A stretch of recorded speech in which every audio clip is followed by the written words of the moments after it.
Good morning, respected Emeritus Chairperson Sir, VC Sir, Malhotra Sir, all the senior faculty, dear colleagues and students.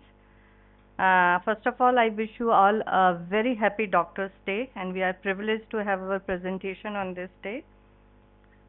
So reproductive medicine is not limited to the management of infertility, but the newer advances and techniques are going to be added. And today we will cover one such case. We will highlight one such case where we are using the non-conventional method of reproductive medicine. So this is a journey of a couple to overcome their genetic inheritance and to get a genetically normal child. The Department of Reproductive Medicine and Surgery was established at MGH in 2012 and it became fully functional by 2016, and in 2020 we got our MCH reproductive medicine seats.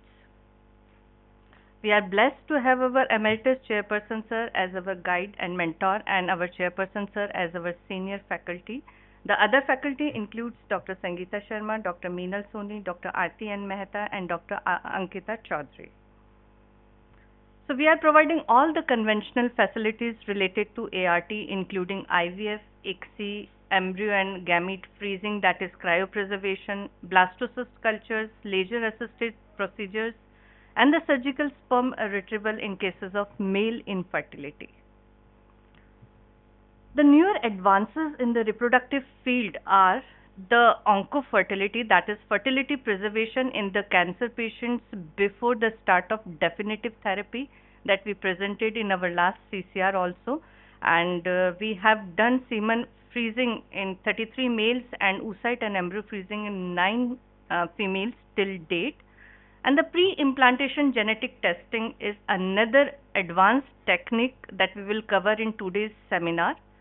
Third-party reproduction, that is the use of donor gametes, sperm and the oocytes, is again ethically and legally challenging process, and we are taking utmost care and precautions to take these cycles. We recently got ART bank license also in 2026. Apart from the comprehensive infertility care, our department offers advanced reproductive services including genetic counseling and testing, fetal medicine, high-risk pregnancy, advanced reproductive ultrasonography, and the fertility-enhancing endoscopic surgeries. The graphs demonstrate the progressive growth of our department across all domains, including the infertility workup, assisted reproductive techniques, and advanced reproductive surgeries, with a marked rise in the patient volume and the procedures over the last years. We are also running courses like BSc, MSc, and PhD in the clinical embryology, and the 6-month certificate courses in the embryology and the basic and advanced ART techniques. Our teaching pattern is based on the integrated and interdisciplinary learning with the departments like urology, endocrinology, genetics, radiodiagnosis, psychiatry, and obstetrics and gynecology, and our residents got clinical rotations in almost all these departments.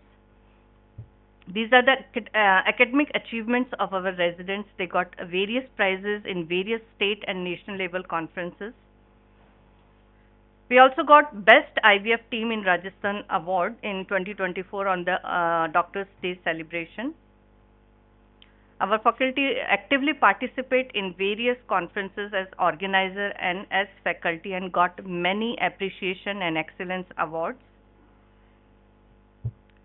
The department regularly conducts workshops and the simulation-based training, like this workshop conducted recently in May 2026 on the ICSI simulation, and this is the world's first high-fidelity ICSI procedure simulator, and our students got hands-on training at a good time.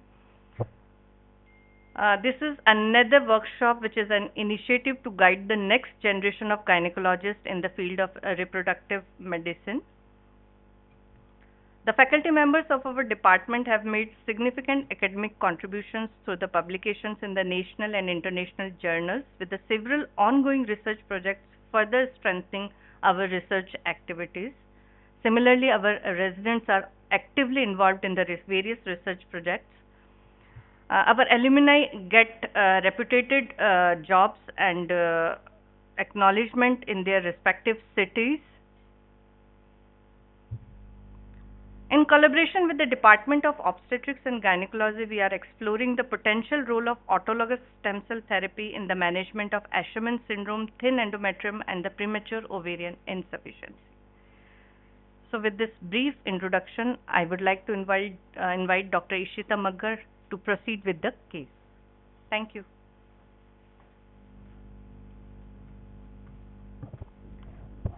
Thank you, ma'am. Good morning, everyone. I'm Dr. Ishita Makkar, second year MCH resident from Department of Reproductive Medicine and Surgery, and I'll be starting with today's case. Residing in Jaipur, Rajasthan, presented to the Department of Reproductive Medicine for preconceptional counseling and reproductive planning. The chief complaint was to have a healthy living child. History of presenting illness, starting with the obstetric history. She was para 2, abortion 2 with a 0 living child. First pregnancy was in 2012. She delivered a female child at term and the baby unfortunately died at 10 years of age. Second pregnancy was in 2014. She delivered a term male child and this child also unfortunately died at 10 years of age. Third pregnancy was in 2017, which was an unplanned conception and the MTP was performed at 6 weeks of gestation. Fourth pregnancy was in 2024, in which multiple fetal anomalies were detected on level 2 USG at 20 weeks and this pregnancy was also unfortunately terminated. Going into detail for the obstetric history. So do we have details of the two 10-year-old mortalities we have? Yes. First pregnancy, female born in 2012 by normal vaginal delivery. This female was asymptomatic till 8.5 years of age when she developed pallor and easy fatigability. She was diagnosed with anemia with hemoglobin of 9.9 and treated for the same. Subsequent evaluation and ultrasound showed bilateral small kidneys with loss of corticomedullary differentiation. Further evaluation demonstrated progressive deterioration of renal function. She required multiple sessions of hemodialysis and multiple blood transfusions, but unfortunately this child expired at 10 years and 3 months of age. Second pregnancy, who was a male born in 2014, was asymptomatic but was still evaluated after the death of the elder sibling. The child was currently 8.5 years of age. Initial blood test, CBC and RFT was normal. Ultrasonography was essentially normal. But 3 months later, the child developed periorbital edema and declining hemoglobin along with worsening of renal function. Further evaluation revealed bilateral small kidneys. Renal function continued to deteriorate despite the conservative management and unfortunately this child also expired at 9 years and 7 months of age. No genetic evaluation was done at that time. Third pregnancy was unplanned conception because it was before the demise of both the children and pregnancy was not desired as the couple considered their family complete, so they terminated it at 6 weeks. Next pregnancy was in 2024. It was a spontaneous conception following the demise of both children, but at 20 weeks it revealed multiple fetal structural anomalies including macrocephaly, bilateral short tibia, absent left fibula, short right fibula, bilateral clubfoot and abnormal sacral curvature. In view of this, pregnancy was terminated at 20 weeks of gestation at a local hospital. Couple was advised genetic evaluation here, but it was not done. Coming to menstrual and personal history, which were in normal limits, she had a regular and a normal flow. Male partner history, there were no presenting complaints, no major surgical past or medical history. There was no history of any addictions. Past and family history, there was no history of any chronic kidney disease, congenital anomalies, skeletal abnormalities or known genetic disorders in either of the families. No history of similarly affected relatives in either the maternal or paternal family. No history of recurrent pregnancy losses, stillbirths or neonatal deaths in the extended family. Journal condition was fair and journal examination was essentially in the normal limits. Systemic examination was also normal. Per abdomen was soft, non-tender with no organomegaly. Coming to gynecological examination, on local examination, external genitalia and vulva were normal. On per speculum examination, vagina and cervix appeared healthy. Os was parous and there was minimal non-smelling white discharge. On per vaginum examination, uterus was anteverted, normal size, mobile and non-tender. Bilateral fornices were free and non-tender. Pouch of Douglas was also free. Baseline investigations done included blood group, hemoglobin, random blood sugar, thyroid, viral markers, which were all normal. Blood group was AB positive. Baseline transvaginal sonography was done on day 2 of her cycle. Uterus was inverted, normal size, shape and ecotexture. Endometrium was 3 mm. Right ovary was normal. Antral follicle count of 6 to 8 follicles with left ovary of 5 to 6 follicles, which indicated a normal ovarian reserve. No adnexal pathology of free fluid. 3D USG was also done on a later date, which showed normal uterine cavity. Male partner investigations, blood group was B positive, viral markers were non-reactive, and semen analysis was also normal. To summarize the case till now, she was a 32-year-old female, para to abortion 2, who presented with the desire of a healthy child. She had 2 children lost due to a progressive renal disease. Both children had bilateral small kidneys with a similar age at presentation and a similar clinical course. Both male and female offsprings were affected, and one pregnancy was lost at 20 weeks due to multiple fetal skeletal abnormalities. So my question to the audience is, could this represent an underlying genetic disorder? Okay, if yes, what could be the inheritance? What could be the mode? That is correct. So let's go into detail of that. Autosomal dominant. So autosomal dominant inheritance typically requires an affected parent. So there was no affected parent in this family, so this rules out autosomal dominant inheritance. Can it be X-linked inheritance? As both parents were unaffected, it rules out X-linked dominant inheritance. And because both male and female offspring are affected, this rules out X-linked recessive inheritance. So why is it autosomal recessive? Because it has unaffected parents, recurrence in siblings, and male and female both offsprings are affected. So according to us, most likely it was an autosomal recessive inheritance. So in view of the progressive renal disease and the likelihood of autosomal recessive inheritance, the couple was referred for genetic counseling and whole exome sequencing for the confirmation of diagnosis. I would now like to invite Dr. Sarika Yadav to proceed with the genetic counseling. Good morning, everyone. I am Dr. Sarika Yadav. I am an assistant professor and fetal medicine specialist in Department of Obs and Gynae. A couple came to us for genetic counseling in view of previous 2 children died due to some renal disorder. Only investigation available was the ultrasound and few blood tests. The USG report of one of the child showed bilateral reduction in renal parenchymal volume, kidneys were small for age, loss of corticomedullary differentiation bilaterally, diffusely increased parenchymal echogenicity consistent with chronic nephropathy, and there was absence of discrete cortical cyst on available imaging. So the couple was offered whole exome sequencing. Blood samples were taken from both the parents. The whole exome sequencing report came to us. There was a mutation in the NPHP4 gene, which is located on chromosome 1. So there was a mutation on exon 20. There was a deletion of 4 nucleotides from the number 2675 to 2678. The resultant protein changes were visible at the seen at the location 892, and the first amino acid which was formed due to this mutation was leucine. It continued till 27 more amino acids to be formed, followed by a stop codon was formed because of this mutation. So this particular mutation is inherited in an autosomal recessive pattern. Both the parents were carrier for this mutation. It was a likely pathogenic mutation. So the disease caused by this mutation was nephronophthisis 4, or if there are retinal involvement along with renal involvement, it is known as Senior-Loken syndrome 4. The protein formed due to this mutation is known as abnormal protein formed is known as nephrocysteine 4, which has an function in the intrinsic role of the celias. So all these disorders come under a broad spectrum of celiopathies, which are affected in these patients. So as it was inherited in an autosomal recessive pattern, the couple was explained that in each pregnancy there will be a 25% chance that the offspring will be affected like the previous first 2 child. there is 50% chance that the offspring will be carrier and phenotypically it will be normal, and 25% chance that there is no mutation inherited and that offspring will also be normal. So to understand more about the renal disease of nephronophthisis, I would like to invite Dr. Arushi from Department of Sarika, beta, Pediatric just for the audience, Ji, sir. tell the difference in whole genome sequencing and whole exome sequencing.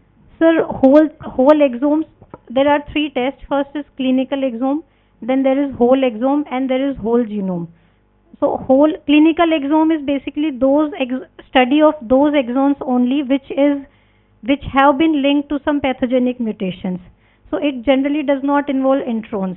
So cost wise it is less, and it gives in those cases which we have a very high suspicion that this disease is caused by this mutation, we are very sure there is a good genotype phenotype correlation, we offer a clinical exome sequencing. Whole exome sequencing is basically studying the whole of the nucleotide base pairs, in which there are few introns also which are generally not coding. So the drawback of whole exome sequencing is that sometimes it gives us results which do not have any correlations. We don't know what to do with that result. There will be a mutation which will be reported, but as a clinician we don't know how to interpret that report.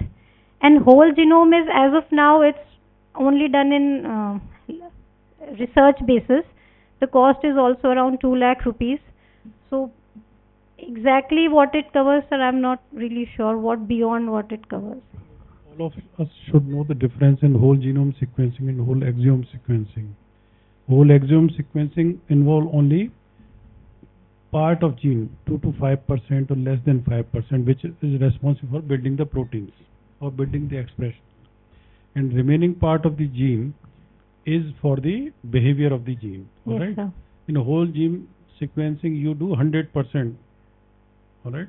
Like in COVID time, we used to do. We used to do, yes, sir.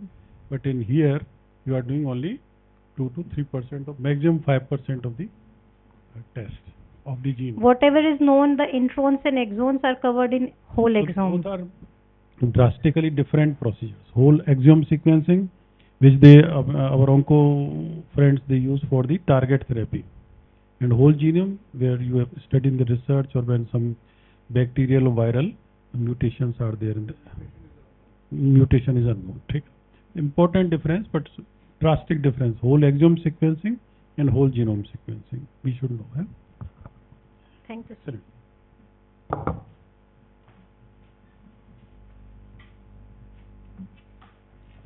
Good morning, everyone. I'm Dr. Arushi Purohit. I'm Assistant Professor in Department of Pediatric Nephrology. So to discuss a little about nephronophthisis, it is basically a ciliopathy, that is, primary cilia dysfunction, which underlies both renal and extrarenal manifestations. The prevalence of nephronophthisis is about 1 in around 50,000 live births.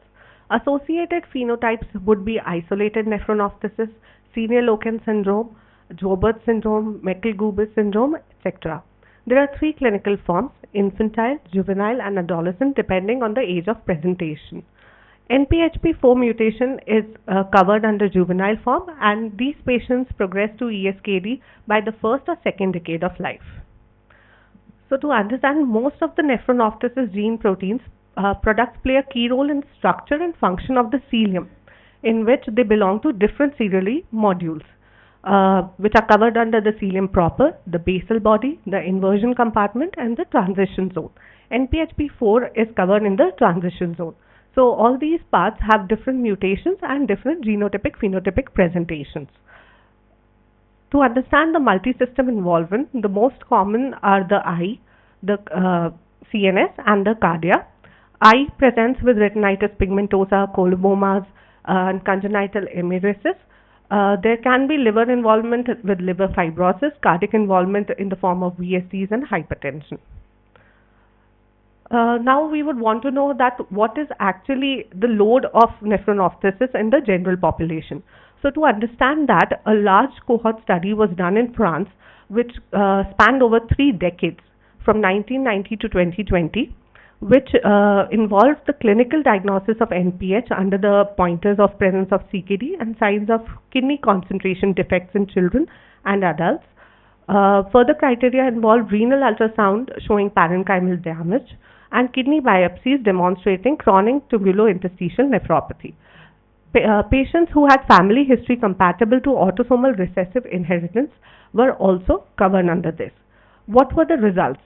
834 patients from 694 families were clinically suspected, out of which we saw that consanguinity was noted in 19% of the families and causal variants were detected in 600 affected individuals from 493 families. The yield was as high as 71%. Now, coming back to the patients, the two kids who passed away by the age of 10 years, what could have been offered to them? So, unfortunately, there is no definitive medical treatment for nephronophthisis outside established animal models at present. So, the current treatment plan mostly covers supportive management for anemia, for hypertension and growth failure, and further hemodialysis and peritoneal dialysis once the child reaches end-stage kidney disease.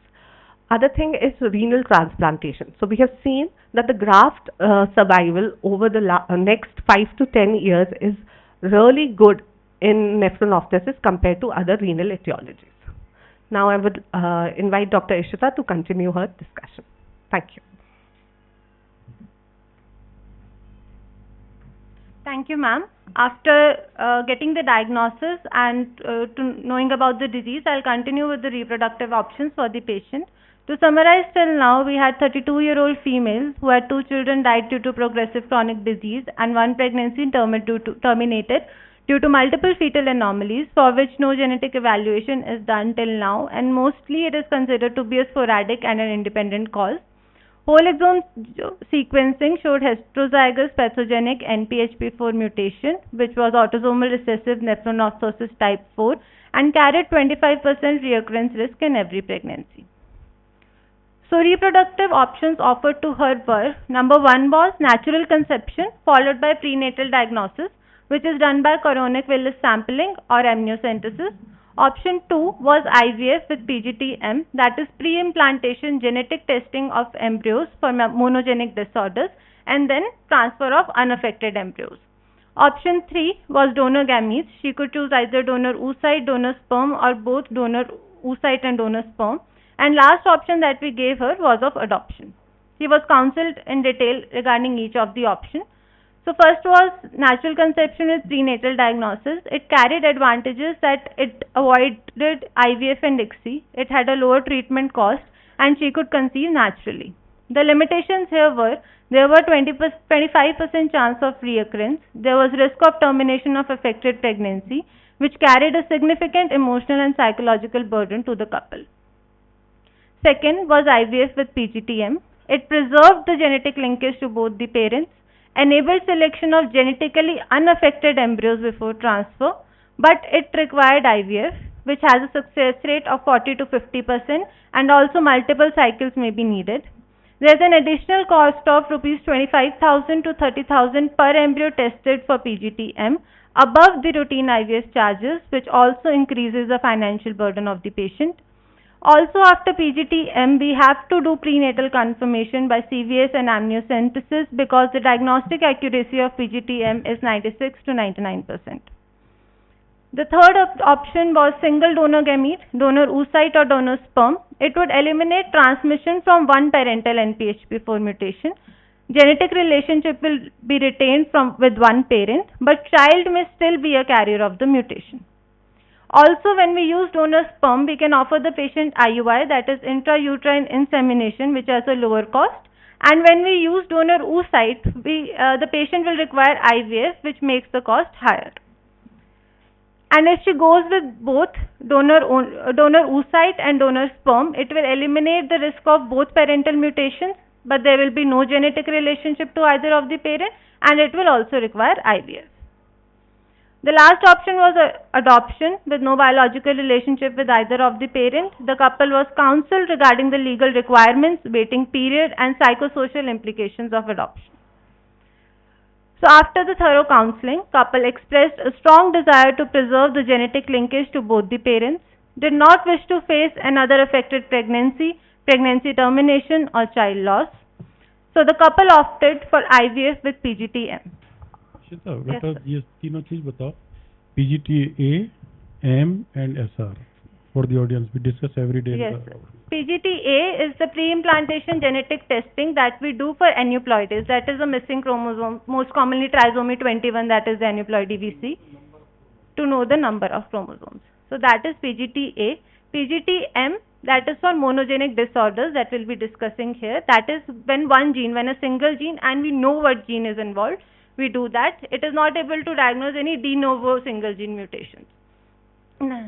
Then PGT-SR is for structural rearrangements, in which we diagnose any unbalanced chromosomal translocations. It is when the parents have some balanced translocations that can lead to unbalanced translocations. It is done for that. So for structural defects, you have to do whole exome sequencing exome. or whole genome sequencing. Yes. Right? So we proceeded with IVF ICSI with PGT-M. This was the treatment planned in a stepwise manner, and we'll understand it in detail. The step 1 was controlled ovarian stimulation. It is the induction of multiple ovarian follicles using exogenous gonadotrophins. We usually give 8 to 10 days of stimulation with gonadotrophins with serial ultrasound monitoring. The protocol and dose is individualized according to the age, BMI, anti-Mullerian hormone and AFC. In our patient, she was 32 years old with AMH of 1.7 antral follicle count. So here the ovarian reserve appeared to be normal. Protocol selected was GnRH antagonist protocol, and the dose selected was 225 international units of urinary HMG, that is human menopausal gonadotrophin, and it contains both FSH and LH. The stimulation was started on day 2 with the decided dose. Serial follicular monitoring was done with TVS.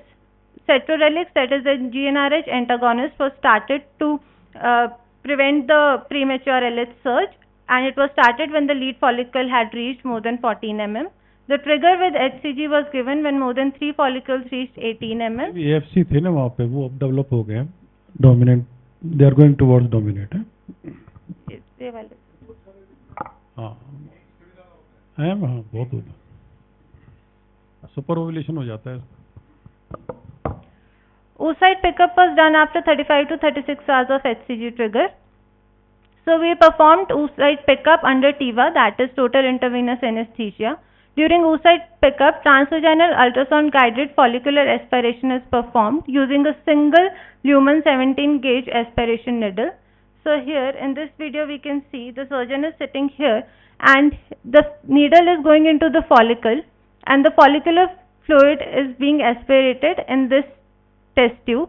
This test tube is then sent to the embryologist, which is sitting in the embryology lab. He selects and identifies the oocyte. This procedure is safe, minimally invasive, and usually completed within 15 to 20 minutes.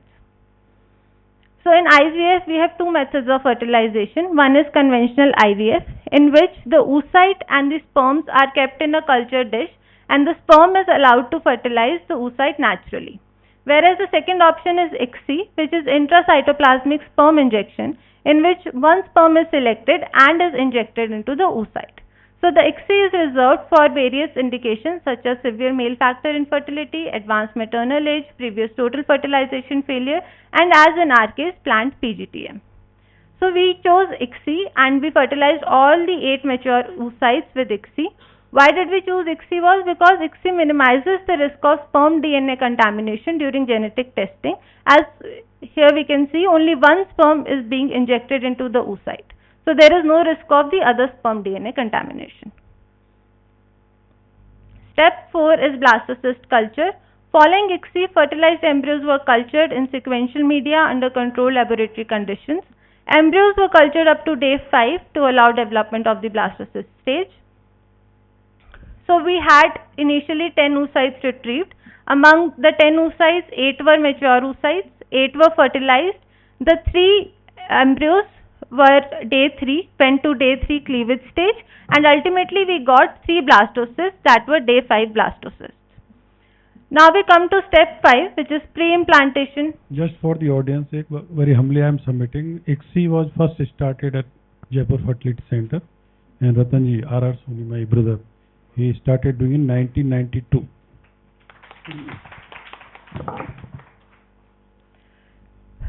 Coming to the most important step, that is of pre-implantation genetic testing, as we had discussed the three types of PGT. For this case, we had done PGT-M along with PGT-A. So we can do embryo biopsy on day 3 as well as day 5 embryos. This is a day 3 embryo, that is 8 cell stage embryo. When we do a day 3 biopsy, only 1 or 2 cells are biopsied. And when we do day 5 biopsy, we take 5 to 10 trophoectoderm cells. So this is a day 5 blastocyst. This is the trophoectoderm which then forms future placenta, and this is the inner cell mass which then forms the future fetus. So the DNA yield here is higher, the mosaicism chances are lower, the diagnostic accuracy is higher, and the impact on the embryo, that is the impact on the inner cell mass, is minimal. So day 5 embryo biopsy was performed on all the 3 blastocysts in our case. After the trophoectoderm biopsy, the embryos are vitrified, that is, the embryos are frozen after the biopsy, because when we send the biopsy cells for testing, it usually takes 3 to 4 weeks for the tests to come. So we have to freeze the embryo and then transfer it in next cycle, the unaffected embryos. So 5 to 10 trophoectoderm cells were collected, inner cell mass remained undisturbed, and the biopsied embryos were frozen. PGT-M is covered under ART Law 2022 and also under PCPNDT Act, so all the relevant consents were taken. In this image we can see the first step is the laser is used to open the outer opening of the blastocyst known as zona pellucida. And then these are the trophoectoderm cells that herniate through this opening, and the biopsy pipette is used to aspirate the cells. We'll understand more in this video.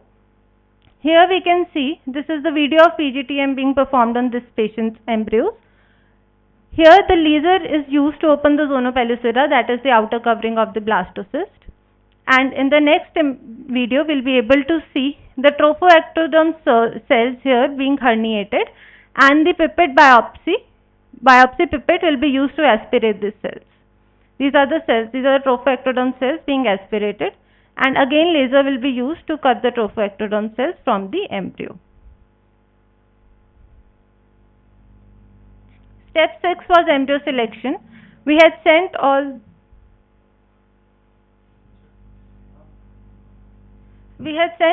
the 3 embryos for testing. So 2 embryos came out to be euploid and unaffected, and 1 embryo was euploid but was affected with NPHP4 mutation.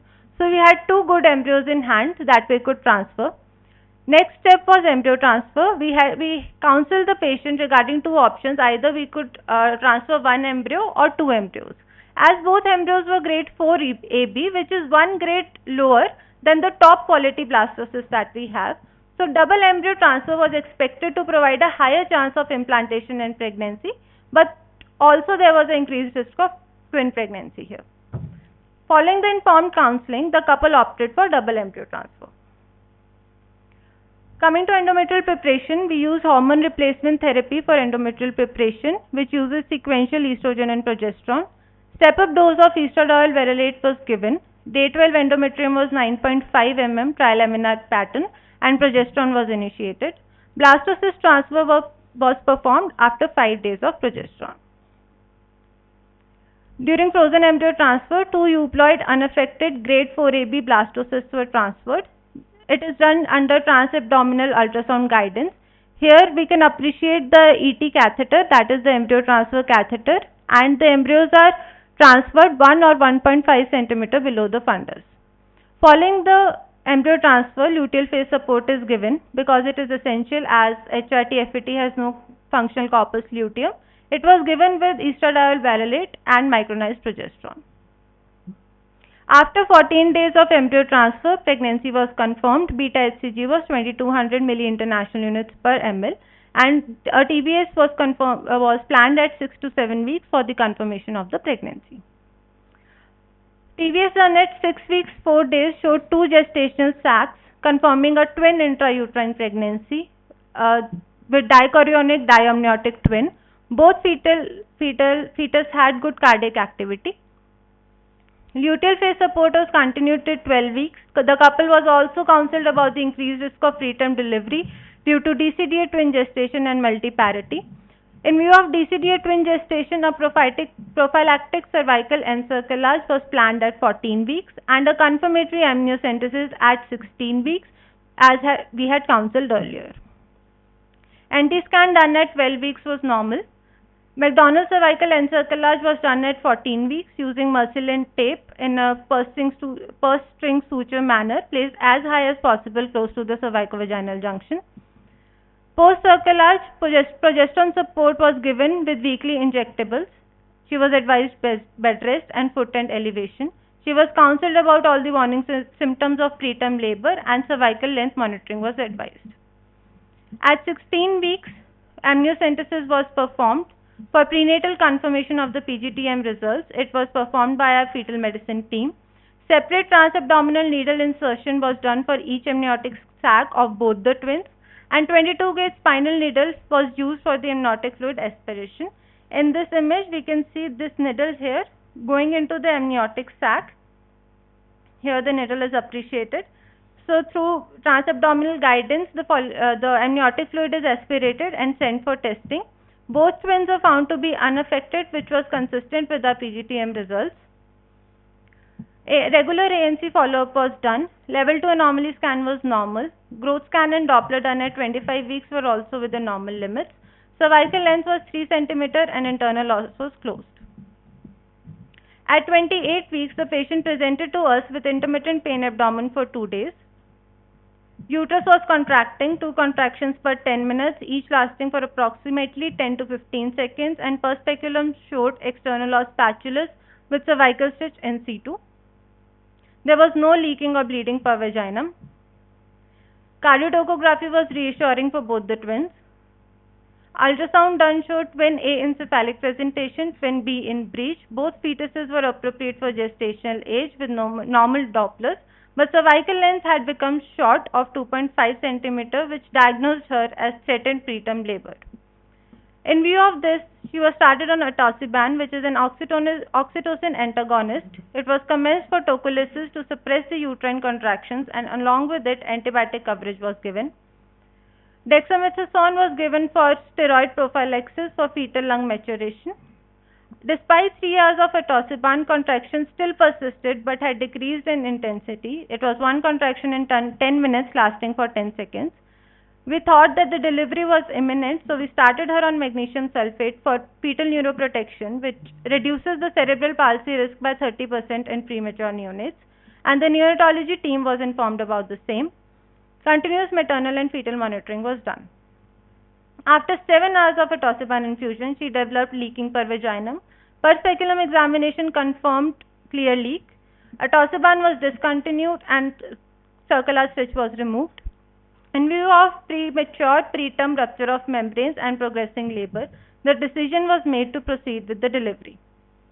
Now we had 2 delivery options, that was vaginal delivery and cesarean section. Although LSCS offered a more controlled delivery with a little reduced neonatal morbidity, but vaginal delivery here was also feasible as she was a multipara, twin A was cephalic, and fetal status was reassuring.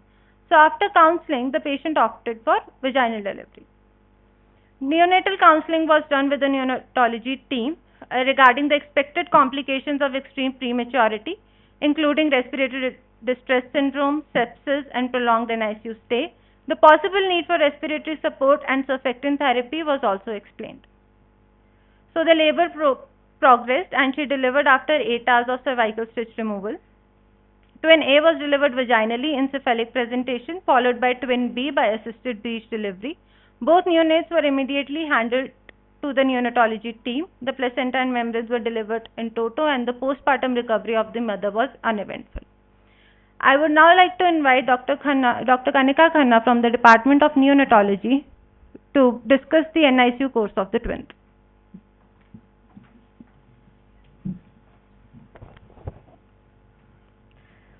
Good morning, respected professors and colleagues.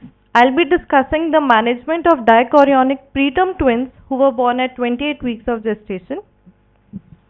Both the twins were delivered vaginally. Twin 1 weighed 1000 grams while twin 2 weighed 980 grams. Both the twins cried immediately after birth with Apgar scores of 6 and 8 at 1 and 5 minutes respectively for twin 1, and for twin 2 Apgar of 7 at 8 at 1 and 5 minutes respectively. Apgar score is the score which we do at the birth for neonatal assessment. It consists of 5 parameters: appearance, pulse rate, grimace, what is the respiratory status, what is the acuity. Based on that, this is the score given. There were no obvious congenital anomalies. Both the babies had developed tachypnea and grunting, nasal flaring and chest retractions. Silverman-Anderson score was 6 out of 10. This is the scoring system which we do for preterms for assessing the respiratory distress. CPAP was started in the delivery room itself. These are the chest radiographs. Here we can see there is ground glass opacities, low volume lung, which suggests underinflation. It is suggestive of respiratory distress syndrome because of surfactant deficiency. We gave early surfactant therapy within 2 hours of birth, as both the babies required FiO2 of more than 30% and PEEP of more than 6. We had given the babies the best surfactant, that is the Curosurf, at a dose of Poractant alpha 200 mg per kg. So this is the slide depicting the management of the twin, of the second twin, that was the baby boy. Within first 2 hours of life, the baby developed increasing oxygen requirement with FiO2 of more than 30%. We gave surfactant. Still at 10 hours of life, there was significant respiratory distress. We had to give the second dose. And during the first 24 hours, echocardiography was performed, which showed a hemodynamically significant PDA. So, a hemodynamically significant PDA, as we can see, this is the classical 3-limb chair sign, and it was 2.5 mm. For this, we gave intravenous paracetamol at a dose of 15 mg per kg 6 hourly for the closure, but still it didn't close and there was worsening pulmonary distress. For that, the baby was taken on a high frequency oscillator ventilator with higher settings, FiO2 of more than 80%, and significantly we had to go up to 100% for maintaining the saturation. The baby was supported with 2 inotropes initially, and then we had to escalate up to 3 inotropes. From day 4 to day 6, there was massive pulmonary hemorrhage secondary to hemodynamically significant PDA. So we had to transfuse PRBC at a dose of 15 ml per kg, but still the distress continued. Despite aggressive intensive care management, the baby's condition continued to deteriorate, and unfortunately the infant expired by day 7 of life. This is the management of the surviving twin, the baby girl. Respiratory wise, the baby was initially managed on SIMV with PSV mode requiring FiO2 of 35%, which was gradually weaned to 21% by day 3. Initially there was poor perfusion, and by day 4 to day 7 we could see there was improvement in the hemodynamic status, and initially we had kept the baby NPO. We started with aggressive total parenteral nutrition. By day 2 we started with trophic feed. Trophic feed is the minimal amount of feed which we give to the babies for the intestinal maturity. By day 5 we progressed the feeds, and by week 2 to week 7 we could provide the baby exclusive breast milk or pasteurized donor human milk from the milk bank. By week 8 we could breastfeed the baby. So this is the picture. Here we can see mother is providing KMC to the baby, and currently this is the current picture of the baby, and she weighs 2070 grams currently. Thank you.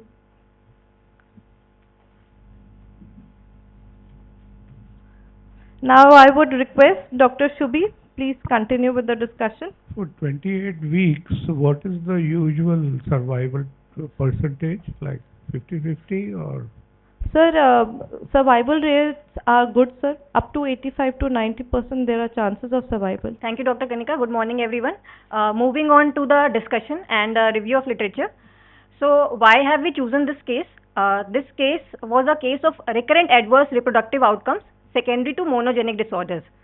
Now, if we see the data globally as well as in India, the monogenic disorders affect millions globally as well as in India, and they contribute significantly to the genetic kidney disease in childhood as well, and which carries a very, very poor prognosis. So exactly this is the reason why we have chosen this case, because it highlights the importance of early genetic testing in couples who are having such kind of history in the past, and this helps in providing them preventive reproductive choices. Now, when should a monogenic disorder be suspected? What are the clinical red flags? Like in our case, it was an autosomal recessive condition. So, when should we suspect it? This everyone should know. We can get clinical clues, that is two or more similarly affected offsprings. We can have a childhood onset of CKDs, because this case is concerned with the nephronophthisis, which is a renal disease. In the family clues, we can have both male and female offsprings which will be affected, and the parents will be unaffected. So, whenever we get these clues, we should suspect that there can be a monogenic disorder, and we should proceed for molecular diagnosis. So, the important point over here is that early suspicion enables timely diagnosis, informed reproductive choices, and prevention of recurrence. Now, reproductive medicine and surgery is a branch which is evolving beyond infertility treatment. Earlier, the conventional practice was infertility management, and the goal was to achieve a pregnancy. Now, it's expanding its scope. It's currently precision reproductive medicine, where we are using IVF-ICSI with PGT-M to achieve a genetically unaffected child. Now, we have used PGT-M in this case. What are the current clinical applications of PGT-M? Basically, it is a strategy for preventing transmission of autosomal dominant, autosomal recessive, and X-linked diseases across multiple organ systems, which may be hematological, like beta thalassemia, sickle cell diseases. In the neurological, we have spinal muscular atrophy, Duchenne's muscular dystrophy, and then in the respiratory and connective tissue disorders, they can be cystic fibrosis, Marfan syndrome, and last but not the least, renal system, where there is nephronophthisis, which is our case today, and others include Alport syndrome, congenital nephrotic syndromes. So, PGT-M enables the selection of unaffected embryos in families with a known pathogenic variant. Now, published experience of PGT-M in nephronophthisis, that is our case today, it is exceptionally limited.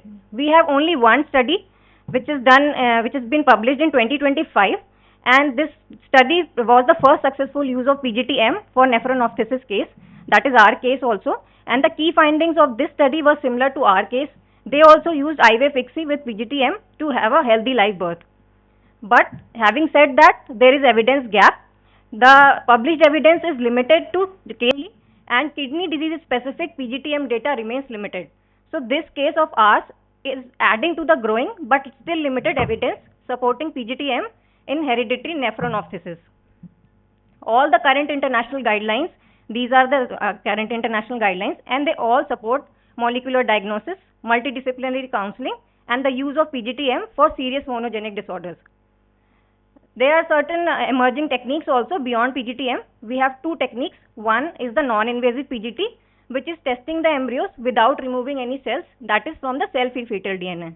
And the other one is genome editing, that is CRISPR-Cas9. It is a tool that can edit the DNA to fix disease-causing mutations. But both these techniques are currently in the experimental phase only. And still, IVF-ICSI with PGT-M remains the current standard. Now, I would like to call Meena Soni ma'am to conclude the case. So, the key lessons from this case, our goal is no longer merely achieving the pregnancy, but enabling the birth of a healthy child, because a diseased child possesses a psychological as well as financial burden to the family.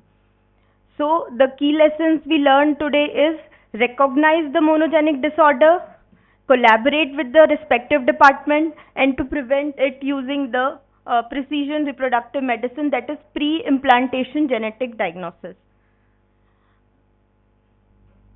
So, inherited disease is no longer an inevitable legacy. It can now be prevented before pregnancy through precision reproductive medicine. So, on the behalf of our department, I extend my heartfelt thanks to university leadership and the institution for providing the infrastructure, Department of Fetal Medicine and Genetics, Department of Pediatric Nephrology, Department of Neonatology, CCR review team, and last but not the least, patient and her family for placing their trust in us for the resilience and for allowing us to share their journey. Thank you. Happy Doctor's Day to all.